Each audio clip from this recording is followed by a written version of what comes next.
We have to stop, see how far we've come in order to see how far we can go. It's like when you're hiking up a hill and you get to the halfway point and you think you're gonna die. You're catching your breath, you turn and you see, oh my gosh, I've come pretty far. All of a sudden you think to yourself, I think I can make it all the way to the top. You also see beyond the top of this mountain, there's another one and another one, and you're like, oh, I actually want to go there. The thing that we saw from the bottom isn't actually the top. And that's that moment where you're like, not only can I keep going, I didn't even realize that I want to go to the other mountain beyond this mountain. And I think those moments are so definitional. It's that mindset, not of, oh my God, there's more mountains. It's, there's more mountains. Yes. And that is 100% a mindset. I think there is so much to be said for making your own luck.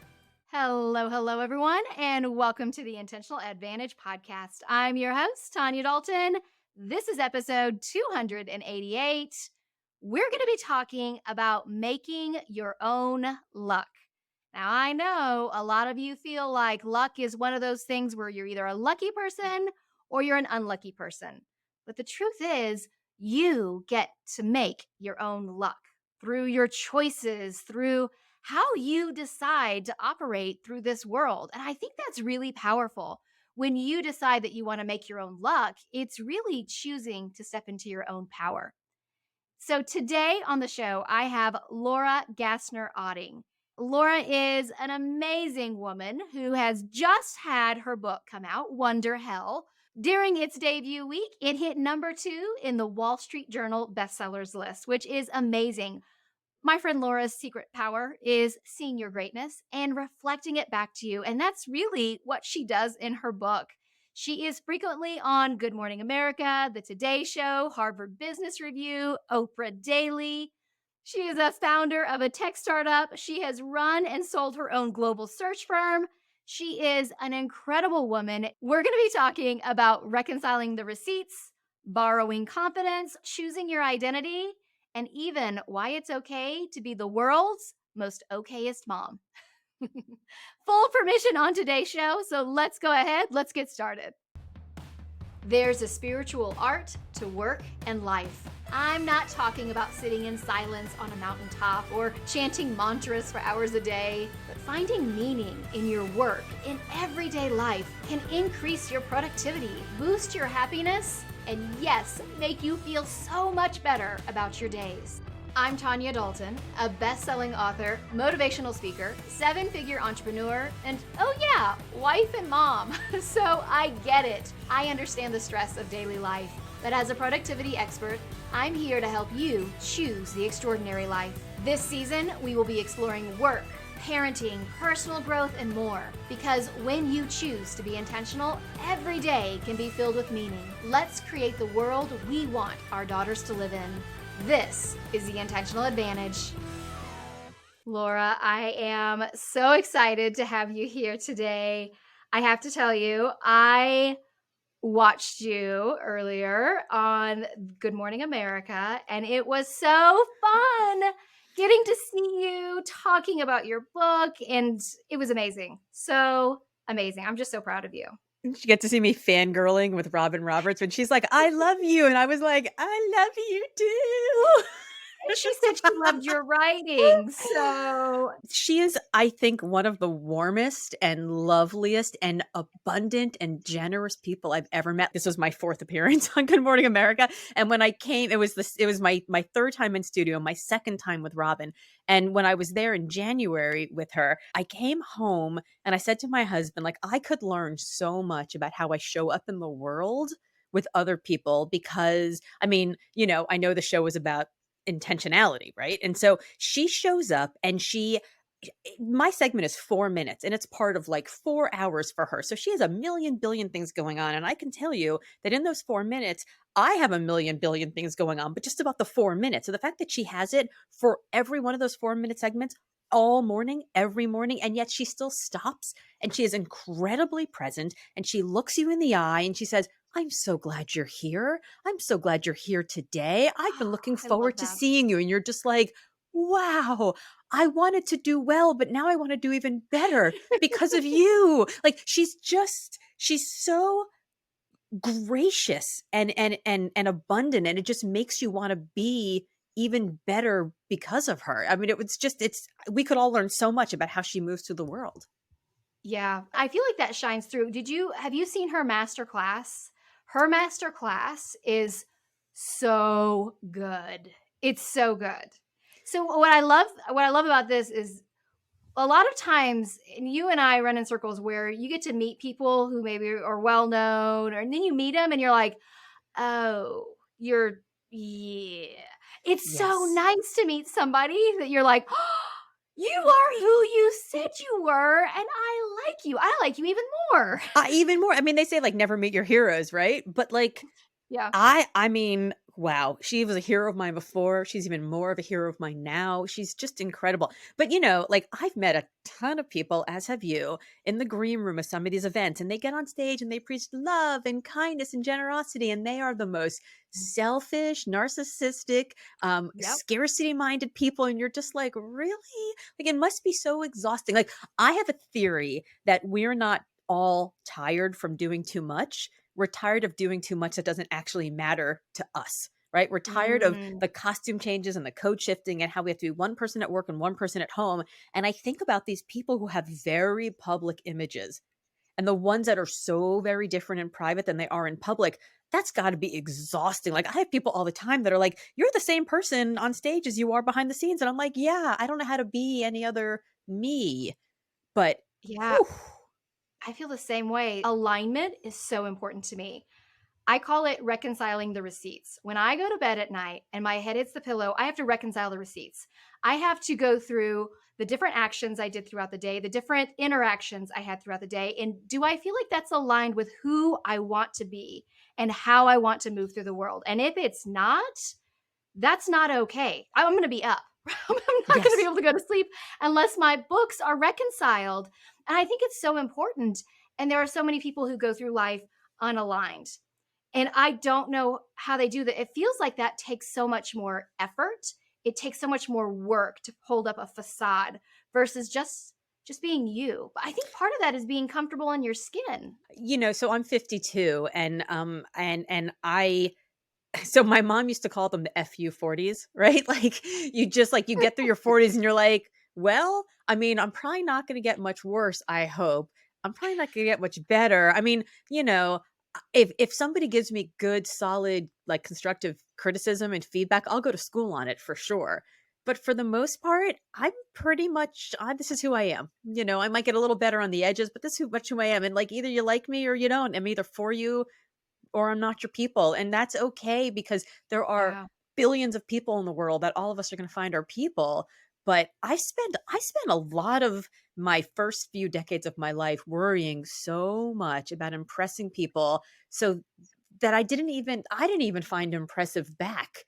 Like I think it's not even just the like, why are you wasting money buying things you don't want Hmm. for people to impress people you don't like? Like it's not even that. Like there are people who like even if they complimented me, I don't know that that would make my day, so why am I so worried about the shade? I don't like I think we waste a lot of time and energy on trying to impress people that just don't impress us back. That's what's amazing to me is we spend so much time and energy on people who don't really matter in the shape of our world, honestly. And it really is one of those things where it's exhausting because if you're trying to be everything to everyone, you end up being nothing, Yeah. right? Yeah. Yeah. And I had a conversation with another author just this morning, and she was like, "Oh, I learned these new tricks for LinkedIn that I think can really grow our following." And I was like, "Okay, why do we want to grow our following?" And she was like, "Well, I mean, we have a bigger platform, more people buy our books." And I'm like, "Okay, well, maybe, but do you know that having more followers means more people will buy your books? And is having more people buy your books what you really want, or do you want to get more speaking gigs? Because the more speaking gigs gets you more people buying your book. Like, what are you actually aiming for here?" And I think that our society has become so focused on vanity metrics, how many likes, how many followers, right? Like, and it used to be like, how fancy is your car? Like, I live in Boston right now, and the currency here is like, where do your kids prep? and where do you summer, right? That's what like the rich fancy people talk about. I grew up in Miami, and the rich fancy people there talked about like who does your plastic surgery and how big is your boat, right? It's like everywhere has its currency. And I think in this world of like leadership and thought leadership, the like how many followers do you have, right? Like there's Mhm. currency. And I think a lot of that currency, like where do your kids prep or how big is your boat, there's just their ego currency. And they don't actually, at the end of the day, where your kids prep or how big is your boat or who does your plastic surgery, any of the rest of it, none of it actually matters, right? Like, are you showing up for the people that you love, the causes you hold dear, the companies you want to build, the things that you actually that actually matter to you in the world? And if you're not Yeah. showing up for those, I don't care if you have a million followers. It doesn't actually matter to me, and it doesn't actually matter to you either. That's the thing is we use metrics a lot of times as false gods.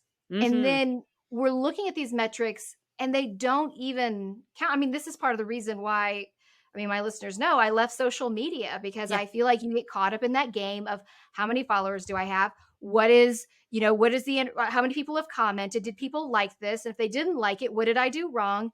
And I was tired. I was exhausted of bending and twisting and trying to contort myself to fit what an algorithm wanted, what other people wanted. When really the question we should be asking ourselves is, what do I want? What is Yeah. important to me? For sure. Now, right before we started recording, you had asked me how I was doing, and I was like, I'm great. I just found out my book debuted at number 2 on the Wall Street Journal best-selling list. Amazing. That's a So metric. exciting. It's a vanity metric. Does it actually matter? Maybe, maybe not. But speaking of intentionality, I know that the Wall Street Journal bestseller list allows me to open doors to certain clients who, when I was Yes.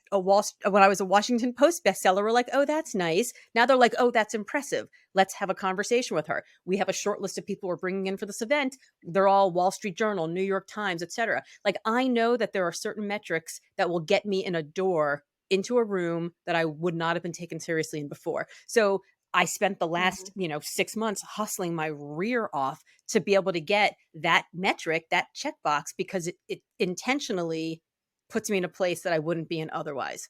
But like, Yeah. does it actually matter long term? Is anyone going to put on my gravestone that I'm a Wall Street Journal bestseller? No, right? If that's what makes your gravestone, there's other I reasons, made a lot right? of mistakes There's in other my life. issues. People all the time, like I'm doing all these podcasts, and I'm having all these conversations with people to promote the book. And I get questions like, well, what do you want your legacy to be? And I'm like, my legacy, I just want the people who I love to be able to say my life was just a teensy eeny weeny bit better because Laura was in it. Like that's it. That's it. That's nothing else. Nothing else should be on your gravestone other than like she made people's lives better. Her life Yeah. mattered. Oh, I like That's it. that. I Yeah. think that's true. It's like when we get to the heart of what really matters, a lot of times it is this little sliver of something. It's not all the accolades and all of the fanfare and all of the extra, but it is, amazing accomplishment. We were just celebrating that right before we hit record because it does open up doors. And Right. that's the thing is I know for you as it is for me, what's important to you is that the message get out because Yes. you're really here to help impact people. You're really here to make a difference. You're really here. And that can happen when you have doors open to you, where you can get on Yes. these stages and you can talk more to more people. And that's really incredibly powerful. It's interesting though, because we were kind of talking about this idea of worrying about what other people say. I loved in your segment on GMA how you had the funhouse mirrors up and you were talking about how we look at ourselves and how other people look at us. And I think all of that fits underneath that idea.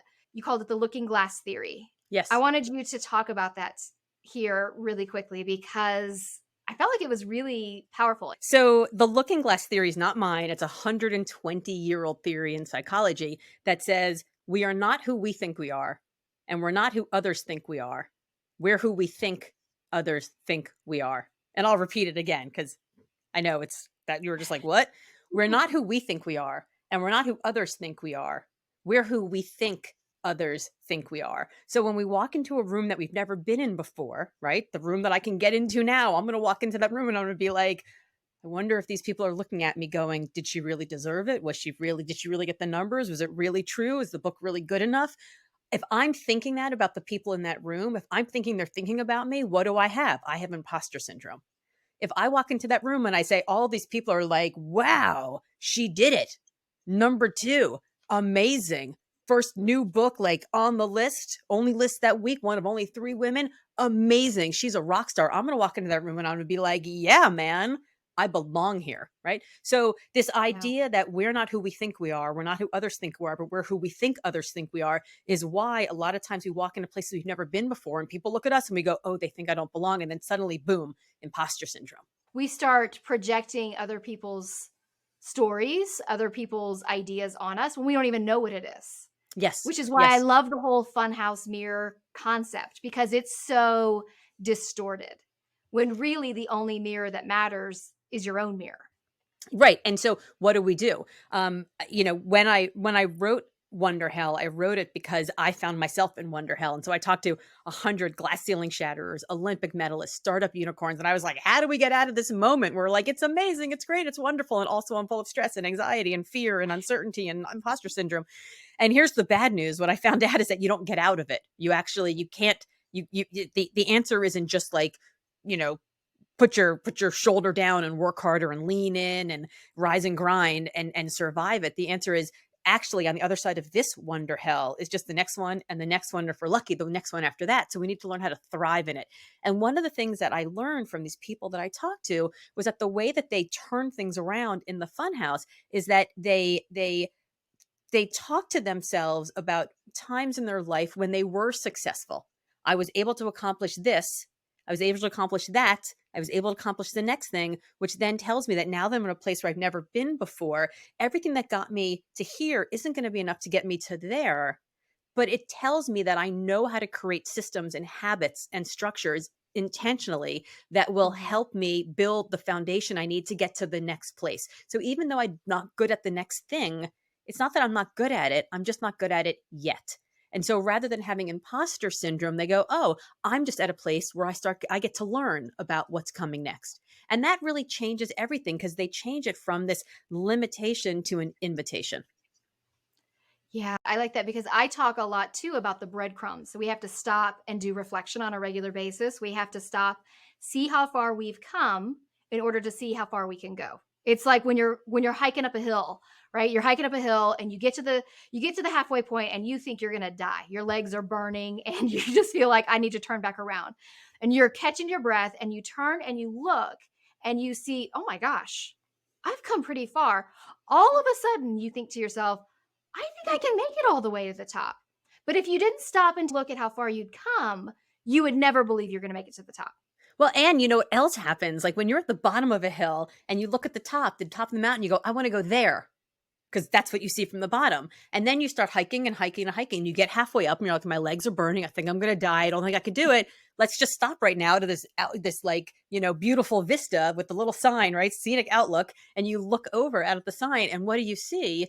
You see how far you've come and you're like, I'm amazed at myself. But you also see beyond the top of this mountain, there's another one and another one. And you're like, oh, I actually want to go there. Right. So, like, the thing Wow. that we saw from the bottom isn't actually the top. And that's wonder hell, is that moment where you're like, I think I can keep going. And not only can I keep going, I didn't even realize that I want to go to the other mountain beyond this mountain. And how cool is that? How much trail mix do I have? How much water do I have? How many hours of sunlight are they left? And you're like, can I do it? Is it possible? You start doing the math in your head about like, can you actually make it? And I think those moments are so definitional to who we are as people. We think that the failures are definitional because we think everybody's watching us. Like my favorite Eleanor Roosevelt quote is, we would worry much less about what other people thought about us if we realized how seldomly they did. Like nobody cares. Nobody's So paying true. attention. We're all so busy worrying about ourselves and what everyone's thinking about us that we don't even have time to look at anybody else. And yet we think that they're all looking at us. Like, no. So I think it's pretty amazing that we have these moments where we realize that it's not the failures that are the definitional moments. It's how we rise to the challenges that are in front of us that really create who we are going to become. Oh, I like that. Yeah. I mean, Eleanor Roosevelt, she's like the OG truth bomber, right? She's She like, really is. let me just drop the mic before there were mics. But She is so amazing. But I think this goes back to one of the concepts you talk about in your book, which is making your own luck. you're at the bottom of the hill, like you said, you see that summit and you think that's where I want to go. And when you get there, you think, oh my gosh, there's all these other summits. I want to go there too. And it's having that mindset, not of, oh my God, there's more mountains. It's, there's more mountains. And Yes. that is 100% a mindset. I think there is so much to be said for making your own luck. I think so often we feel like, oh, this isn't going to work out for us, or there's this ceiling I can't seem to break through. I've been exploring in my personal life a ceiling that I've had for a while. And then you start to realize, oh, shit, I put that ceiling there. Oh, That's my yeah. ceiling. I Yeah. need to break through my own ceiling. So sometimes the ceilings are there from others, but sometimes we put them there ourselves. And it is mindset that has to break them. Yeah, I think so. There's a great quote. I think it's Sinclair Lewis who said the doors to hell are locked from the inside. I think that is so interesting because so often the roadblocks that are in front of us and the limitations and the ceilings they're all ours. They're all our own doing. Like this conversation earlier about like if I just had more social media followers, I could sell more books. Well, could you, or did you just create that? Did somebody hand you that idea, or did you create that because you saw somebody who has a lot of followers who also has sold a lot of books? Is it correlation? Is it causation? Right? So like, where are we getting in our own way? What are we stopping ourselves from doing? And the people who I studied who made their own luck, like there's actually science behind it. They acted like extroverts. They had a positive outlook. They said yes to things. They when something was negative, they didn't just soak in the negative, but they actually saw like, what can I learn from this opportunity as well? So they were able to turn that around so that it was a growth moment. And as a raging introvert, who makes my living on stage and has to like do all the self promotion, like I could talk one-on-one all day long, but like you put me in a room, I could talk to 10,000 people on stage, but if you're asking me to address 10, I'm going to like, have the runs for 4 days ahead of time. Like it is too uncomfortable for me. But I I I act as a situational extrovert when I need to, right? So in these moments where I'm like, I need to go to an event tomorrow. That's going to be a really important event that's being run by the editor of the Boston Globe. And I want to make sure she knows about my book. I got to show up to that event and I got to show up with my extrovert face on. And then I'm going to go to the airport and I'm going to fly to Houston to hang out with my son for the weekend. And I'm going to curl up in fetal position on that plane with the AirPods in, even though they're not on, because I won't be able to talk to another soul, right? But like, in order to make our own luck, we have to do the things that lucky people do, right? And a lot of times that's like showing up, it's being positive, it's looking at that other mountain and saying, not only do I want to go there, but like it's available to me until somebody shows me that it's not, right? But like it can't just be the voice of my own head that's telling me I can't, because we have to ask ourselves, well, why not? Like, why do you think that thing you think is true is true? And a lot of times it's the answer is because. Yeah. Well, I know one of the things you do is you wear your limitless yellow a lot of Yes. times because that just pushes you. So you dress in a way that forces you to feel confident, right? I did. Yeah. So you wear your limitless yellow. I wear red lipstick. I Yes. went around for years thinking, ooh, it would be so nice to wear red lipstick. I wish I was one of those people who could wear red lipstick. Who told me I couldn't wear red lipstick?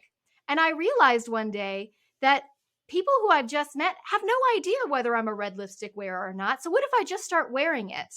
And it's Yes. like the That red is the lipstick for coolest. me is like your limitless yellow, where it's just this other almost persona where okay, I'm gonna step Yeah. into this. So I'm gonna do the thing I want to do, and no one's gonna tell me I can't.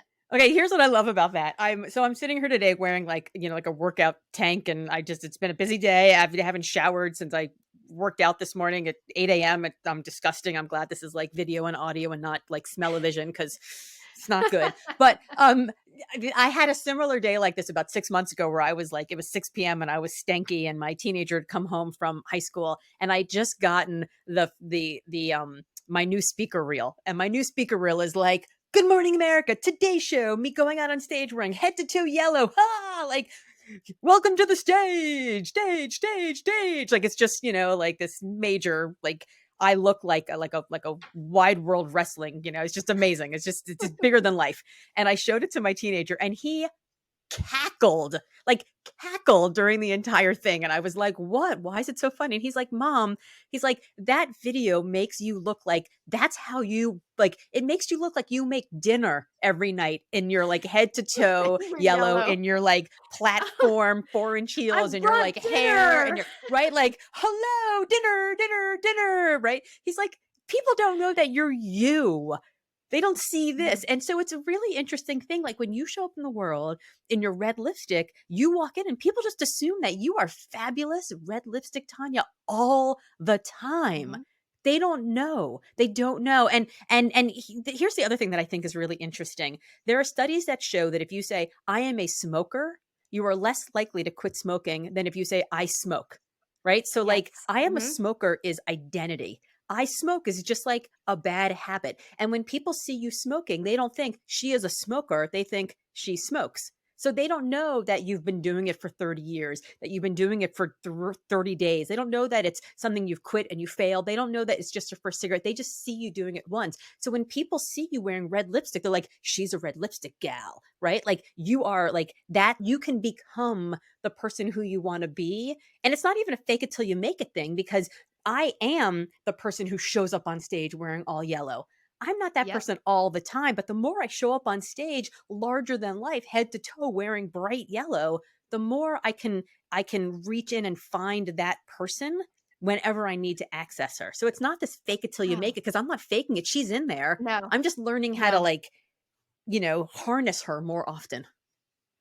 I don't believe in the fake it till you make it. I don't either. 'Cause when you're faking it, you know you're faking it. I'm a believe it till you become it type of person, where if you believe it, that's what's gonna make the difference, and this goes back to that whole looking glass theory. When I walk into a room with red lipstick, I am changing how they look at me, And you right? see So it. then You that see how they changes look at you how I differently. walk in the room. Yeah. So it's all really within your realm of control, and I think so often we think that is outside of our control, that we don't have any ability, all that luck is literally luck, when it is making it yourself. You have to do things to make that luck happen. You have to be the one who takes the action. You have to be the one who steps out of your comfort zone. You have to be the one who identifies as whatever it is you're wanting to be. That is 100% within the realm of your control. Yeah, I ask myself all the time, who do I want to be and how would that person act in this moment? And that person is rarely going to say, I'm going to say no to this opportunity that I'm not entirely confident I can do. The person's rarely going to say, I'm just going to show up wearing my like schlubby clothes. The person's rarely going to say, I'm going to, snap at my kids, right? So in those moments, like I snap at my kids plenty and I show up in schlubby clothes plenty and I say no to things plenty. But in those moments when I'm channeling my best and I'm like, who am I when I am the person who is crushing it? I know who I am, right? I'm the one who doesn't skip the workout. I'm the one who eats the Yeah. salad and not the sleeve of Oreos, right? Like I made a lot of sleeves of Oreos this week and like stress eating. But I think asking ourselves that question, who do I want to be? Who would I be if I were the person who I really want to be? What would she do right now? I mean, Mhm. talk about intentionality, right? That's how we get to be more intentional. Because the more you Right. do that, the more that person. It's actually a Harvard Business Review article from like 1986 or something. It's called the fundamental state of leadership. And if you think about the moments where you were crushing it, you're like you're making it rain, you're closing the deal, you're giving the presentation, or maybe it's like a quiet moment when you're like helping a loved one through something, a really hard problem, or you're like putting together the spreadsheet, and quiet in the back room. It could be loud, it could be quiet, it could be public, it could be private, but it's where you were where you're at the best. And if you make a list of like what you were wearing, how you were talking, who you were hanging out with, the energy you were using, the words you were using, like the food you ate that day, all those things, and you put that list like on your mirror, on your lock screen, on your phone. And if you read it every day and you live into it every day, you actually will start to become that person more often. And further, if you surround yourself with the people who see you as that person more often, even when you don't have confidence in something, they see you as that person. So their confidence becomes your confidence until it can become your own confidence full time. Yeah, we can borrow confidence. We Yes. can absolutely borrow confidence. And I think there's a lot of truth to this idea that Being your best doesn't mean you have to maintain that. It's like Yes. you can run on the treadmill at level 10, but you can't run it for 3 hours. You can do it for, well, me, not very long at all, but but you don't have to be this best version of you 24/7. It's just another version of you. Just like you have the workout version of you, you have the work version of you, you have the family version, you have the friend version. Those are not separate people, but you show up differently for each of them. You're not going to show up at GMA in sweatpants like Right. you do with your kids. And that's okay. We want to have these very different compartments of ourselves because it's okay to reserve certain parts of ourselves just for certain people. Yes. Not showing up as your best every single moment isn't a fail. That's reality. That's authenticity. That's Absolutely. you living your best life. Absolutely. You know, one of the, like, as I mentioned, I did all these interviews for Wonderhell, and one of the ones that I loved the most was I interviewed Sally Krawcheck, who founded Ellevest, right? It's a $1.5 billion financial services company. It's investment by women for women.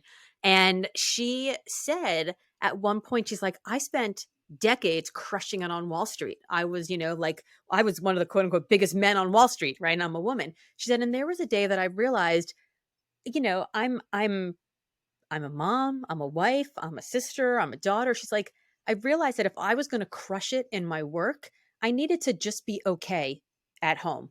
I didn't have to crush it every single day with my kids. Like, I could be the world's best mother all the time, but that was going to come out of being the world's best financial analyst all the time. And she's like, there were moments where I didn't need to be the world's best mom. I need to be the world's okayest mom. I wasn't terrible, but I didn't have to be the best in all places of my life all the time. Things could be good enough to sort of keep going down the track and it would be okay. And I just felt so vindicated by hearing someone who has just been so ridiculously successful professionally and also personally, knowing that she wasn't this like bold-faced name in every part of her life, in every minute of her life. And I was like, oh, okay, then maybe it's all right that I, missed the kids, soccer game when they were 7.5. they're, they're not going to be serial killers. It's going to be okay. They're not going to be serial killers because you missed the soccer game, I promise. But, we do, But like, we punish ourselves so much for not showing up and being all the things to all the yes, people all the time. Like we were talking about that in the beginning. It's just, and it's, and I think we do it much more as women, and especially as without question. entrepreneurs, right? I mean, and we Mhm. forget to focus on the things that matter most and where we are the only people who can do the thing that we're doing. I think really it comes down to choices, right? Choosing how you want to show up, choosing where you want to lean. I've talked about this concept before of it's like riding a bike. If you want to lean into a priority, you got to lean over like riding a bike. You can't stay lean too long or too far because you'll fall over, you'll scrape your knee. You have to counterbalance. This is why balance doesn't work. This is why that whole concept and idea of balance is such a fallacy because the cost of greatness is commitment. And commitment means leaning over to the right or leaning over to the left and then counterbalancing. And so it is this continual process of choosing where you want to show up as your best and where it's okay to be okay. And it's okay if sometimes that's your home life. It's okay if it's your kids. Sometimes it's okay if it's where you are at work. Sometimes it's okay. I mean, we need to give ourselves permission to not be 100% in all areas at all times because that is exhausting. I think we also got to give ourselves a pat on the back and know that sometimes our 80% is better than most people's 110%. And maybe that's all right, you know? So true. So, so true. Laura, I mean, your book Wonderhell is such an incredible book. So many good stories. I wish we had more time to chat, but I want to ask you this about your book. What would you say is your favorite quote or your favorite takeaway that you think my listeners, my watchers, because I've been stepping out of my comfort zone now, recording the podcast is a whole new thing with doing video as well. What do you think they need to walk away with knowing? Like, what would be the one nugget if you're like, ooh, I want to give you this? What would that Yeah. be? Yeah. I would say, especially given that most of your listeners or watchers are women, I would say that this place of Wonderhell, which is in between who you were yesterday and who you just realized you can become tomorrow, weighs so heavily on each of us because we feel the burden of that potential. And part of as women, we feel is the like, is it okay for me to want more? Right? They say if you can name it, you can tame it. And it's stressing me out. Well, I'm like, no. I think if you can name it, you can claim it.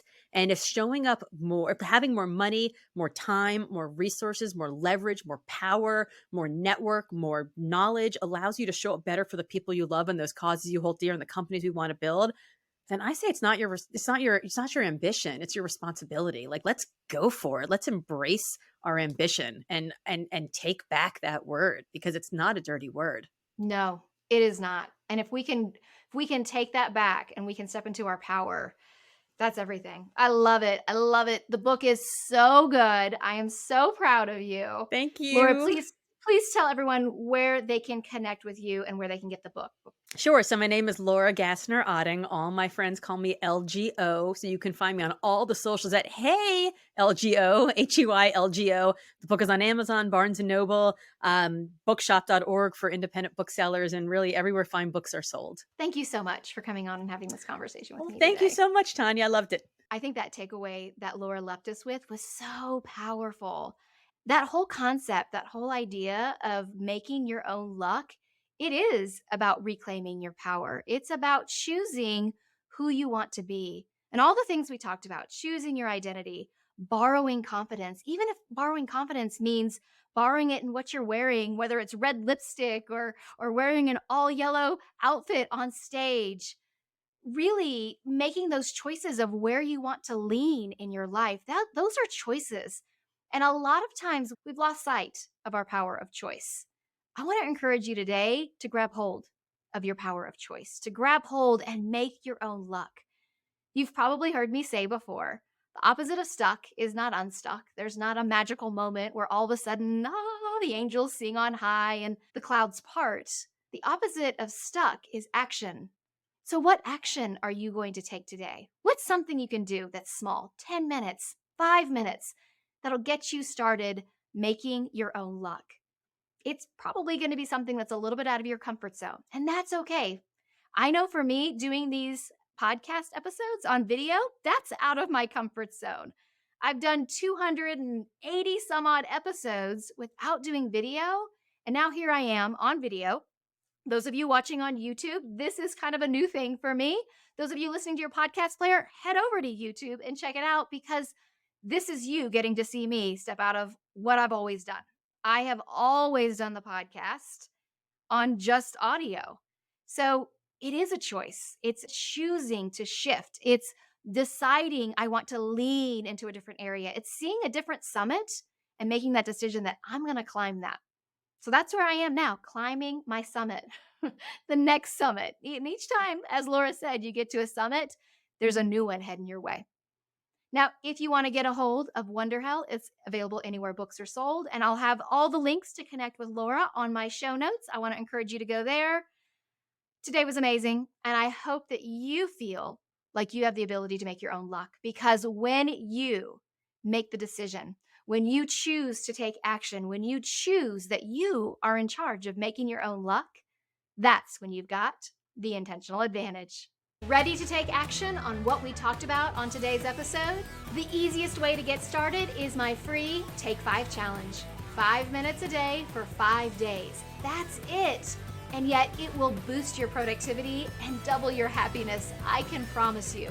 Thousands have taken the challenge. Go to tanyadalton.com/take5 to join or click the link in the episode notes. And don't forget to follow The Intentional Advantage on your podcast player so you don't miss an episode.